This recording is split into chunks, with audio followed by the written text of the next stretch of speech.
Bonjour, je suis Yoann Parsa, je suis directeur R&D chez Rosie et diplômé de l'IUT en 2012. J'ai fait une école d'ingénieur à Bordeaux en apprentissage et ensuite j'ai fait une thèse sur le campus universitaire à Grenoble. J'ai travaillé sur l'oxydation haute température des métaux.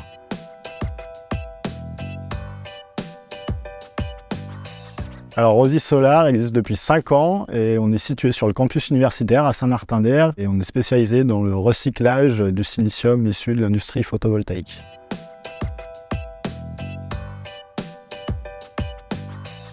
Le poste de directeur R&D, il est assez complet, c'est-à-dire qu'on définit un petit peu la stratégie de développement, vers quelles nouvelles technologies ou nouveaux procédés on va vouloir développer. On travaille beaucoup avec les services commerciaux, on trouve des opportunités, on voit si on est capable de proposer un produit ou une prestation adaptée. Et puis comme on est aussi une structure qui reste assez petite, et ben, on va aussi mettre la main à la pâte, on va faire tourner les équipements, voir un petit peu les modifications qu'il y a à faire.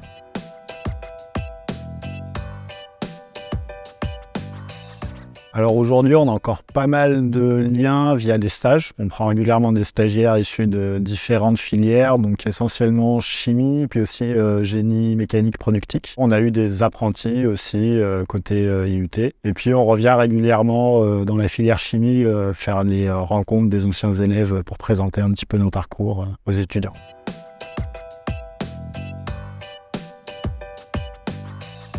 Oui, parce que certains de ces stagiaires et alternants sont maintenant salariés de chez Rosie. Donc on a des anciens stagiaires, on a des personnes qui ont fait aussi la formation en DUT, qui sont allées autre part ensuite et qui sont revenus. Donc on a quand même un certain nombre de personnes issues des formations de l'IUT. On en est plutôt content et puis comme on vient nous-mêmes pour une partie aussi de cette formation, on sait la qualité de l'enseignement. Donc,